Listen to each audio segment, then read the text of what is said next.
Welcome to my vlog for today. So, ngayon, nakikita nyo, wala akong suot. Kakaligo ko lang actually. And naisipan kong gumawa ng aking everyday routine or makeup tutorial ko ngayon. Tara, samahan nyo ako. Hi everyone! So ngayon, nakapagbihis na ako and magme-makeup na ako ngayon. Ang gagawin kong makeup ngayon is yung ginagawa ko lang like everyday. Tapos pagkaligo ko, ito na yung routine ko talaga. First step, gagamit tayo ng sunscreen. So ako, hindi na ako nagmo-moisturizer kasi wala na akong pambili. So, you know, sa sunscreen ako. Kahit na nasa bayo, sa sunscreen talaga ako. By the way, yung gamit ko pala na sunscreen is Bello Tinted Sunscreen siya. Ayan. Super ganda niya and kapad ko siya. Super hiyang ko siya. Kaya, napabili din ako yan. Matagal na yan. Last year pa yan. Talagang tinitipid ko kasi, ang tawag dito. Wala ko ulit. Yan lang. At saka alam niyo ba guys, kahit na minsan, pag nag-makeup talaga ako, kahit na walang camera or ganyan na vlog. Actually, first time ko mag-vlog ng ganito, yung makeup na ano. Kasi, naiya ako. Halimbawa, naglalagay-lagay akong ganyan. Nagsasabi-sabi ako na parang meron akong kausap. Ganon. Sa salamin. Kahit na walang ganyan, walang camera, walang vlog. Talagang nagsasabi-sabi ako. Hindi ko alam kung ipapurso ko ba itong pagbablog. Actually, dati pa, nagbablog na ako. Pero binura ko siya. Pangalan dati ng YouTube channel ko, Maria C. Tapos may nag-comment. Tapos sa comment na yun, doon yung parang bash. Bakit? Sino ka ba? Sino ka bang nambabasher? Tapos na ano ako. So tinigil ko yung pagbablog ko, yung makeup. No. Actually, doon na nag-umpisa yung mga kakikayan ko nung grade 7 ako. Kaya yun. And second step pala, pagtapos kong mag-sunscreen, kahit na nasa bahay lang ako or paglalabas ako, kailangan ko mag-sunscreen. Yun yung tinatak ko sa utak ko. Kasi, para magpantay yung kulay ng leeg ko sa mukha ko. Kasi di nyo napansin, maitim yung mukha ko sa ano ko, diba, sa leeg ko. Next step gagawin ko naman is itong blush on na. Yeah, marami akong ini-skip na step.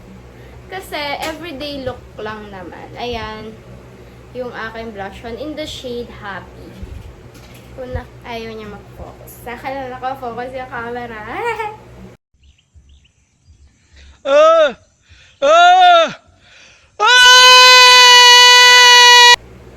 Ayan, ang daldal ko. Tapos, pag nagba-blush on, depende. Yung iba, diba, nilalagay dito. Ako kasi directly na. Ganyan na siya. And by the way, na-blend ko na yung aking blush on. Nakikita nyo naman. After nyan, maglalagay na ako ng powder para ma-set na yung ating face. Ano kasi ako, actually, fan ako ng mga pressed powder dati.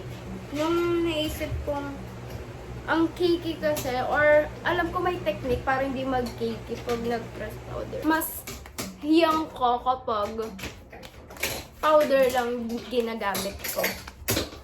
Kung ayaw nyo naman gumamit,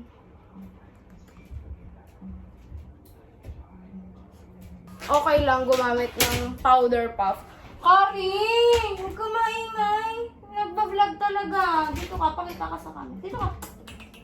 Pinaliguan ko siya guys nung pagkaligo. Halos araw-araw kasama ko siya maligo.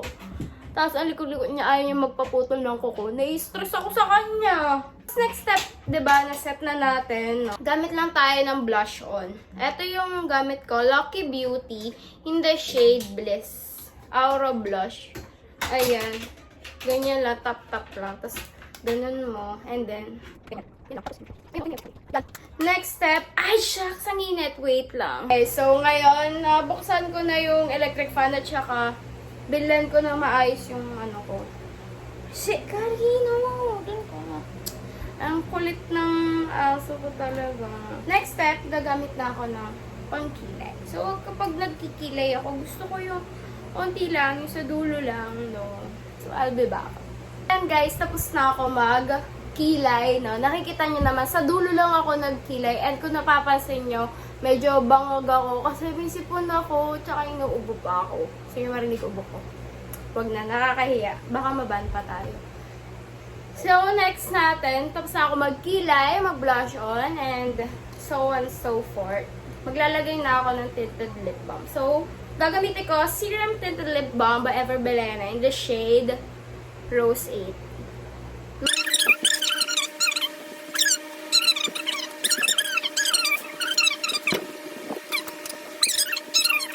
Okay guys, gagamitin ko tong setting spray ng Sassy Lady. Halos bago lang to, kaka-order ko lang ng 11/11 last year. Ayan, ganyan lang. Tapos hintayin mo matayo and you're done! Yan lang ang aking look everyday. Siyempre, tapos ka na lahat-lahat. Para maging plakado lahat, kailangan mong magpabango. Ang bango-bango, ang bango-bango, ang bango-bango ng bulaklak. Para you're all set. Say hi! Hi! Tapos mo mag-makeup, padila mo lang sa aso mo. Ganun! Bye-bye ka na! Bye! I hope you guys like and love my look for today. Thank you for watching. Love you guys. Mwah.